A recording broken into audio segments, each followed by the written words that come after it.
Another day in the house in beautiful Barcelona and another recipe. Today guys, I'm going to be showing you how to make a traditional lasagna, as I have a lot of things that I need to use up in the fridge. Otherwise I would have shown you maybe a little bit of a different version. I am doing something a little different today because the last time I was at the store, the only pasta that they had was gluten-free.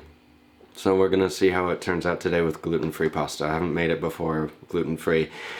But if you want to make another option, or you want to make another lasagna, a good option would be a spinach and feta cheese lasagna if you wanted to go vegetarian, or maybe even with a bit of aubergine if you like eggplant.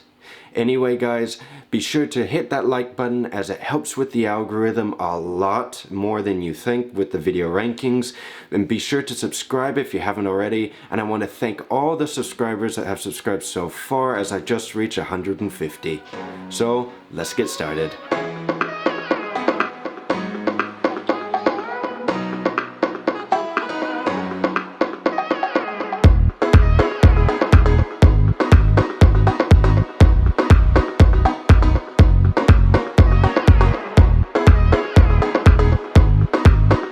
For the ingredients, I'm going to be adding a can of tomato sauce. If you want to make the tomato sauce yourself, you obviously can.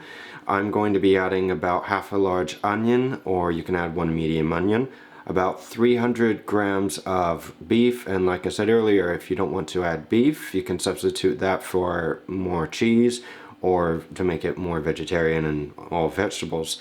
I'm also going to be using about 2 cloves of garlic, 1 carrot, 400 grams of ricotta cheese. If you don't want to use ricotta, you can substitute it for cottage cheese.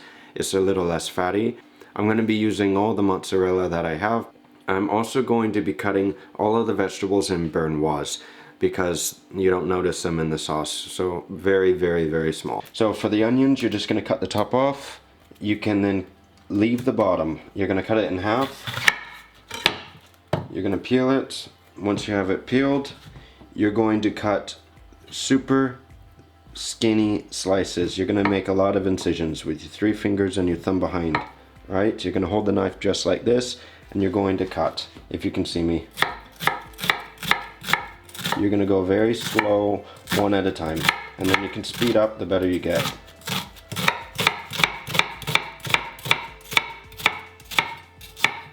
Then you're going to make an incision in the bottom, and you can make one more on top. And after that, you're going to hold the onion sideways, and you're going to slice. Make thin slices. And you're going to cut it more or less this size, bernoise. Alright, for those of you who don't know how to peel a carrot super fast, the best thing is to take a peeler in your hand. If you have one of these, it's the easiest to use. Hold it more or less either here or here. Here is easier for me.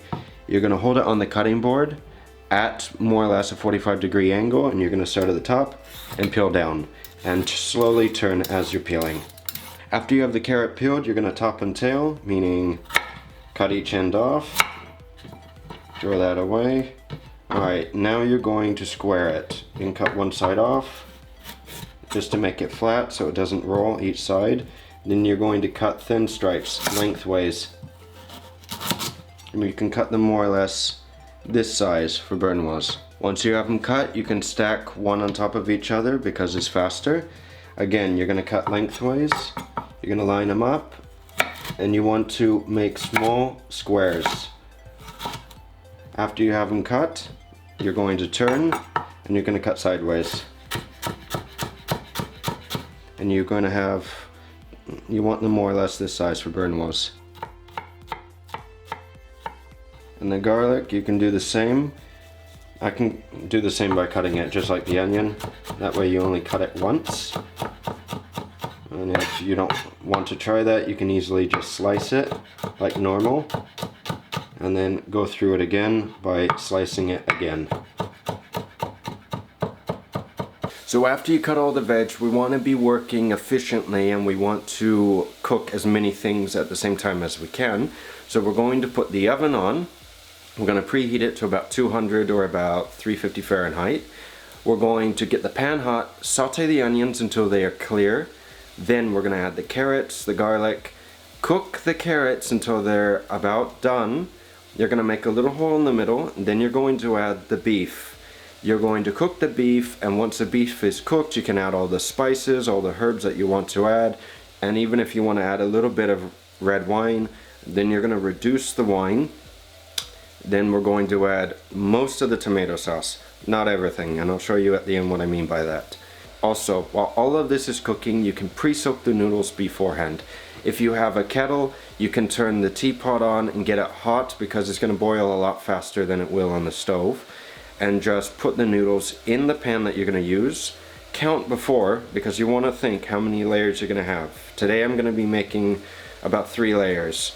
So count before how many pieces of pasta that you need. Put them in the pan, add the water, let them soak for so many minutes. If you don't want to do this, you can skip this process and add a little bit of water at the end. After you have cooked everything, now we're gonna plate. You're gonna add an egg to the ricotta cheese. You can give it a mix, add a little bit of salt and pepper if you want as well.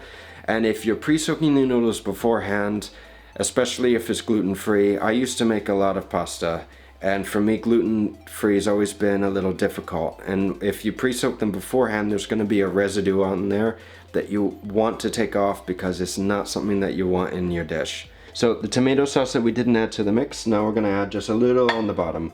And this helps with giving the pasta a little bit of sauce so it's not dry on the bottom. You want to make sure that none of the layers are overlapping, so you can break them if you have to.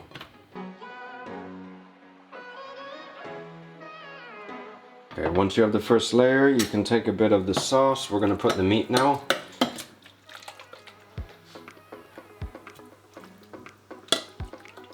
You can put about half if you want to. Okay, once you have all of that done, now you can add a bit of the cheese, the ricotta. I'm going to add it in 2 so you can divide it in half.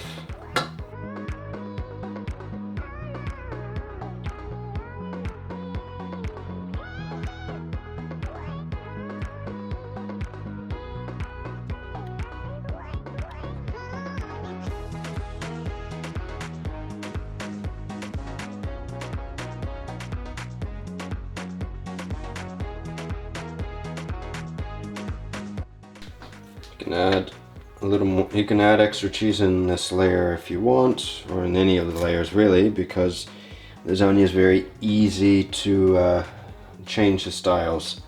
And if you need to, you can add a little more tomato sauce.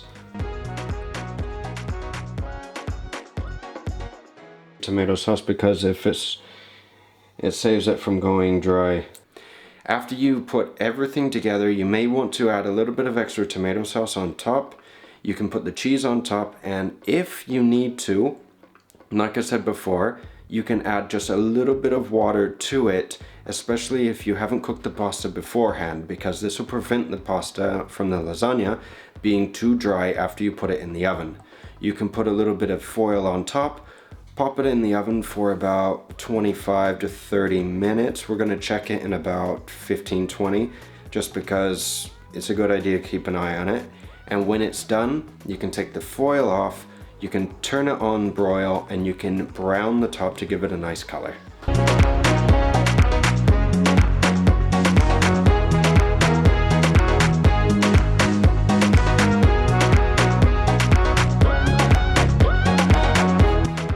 Anyway guys, I hope you enjoyed the recipe and I hope you liked the video. Be sure to hit that like button as it helps greatly with the algorithm on YouTube, and be sure to subscribe to the channel.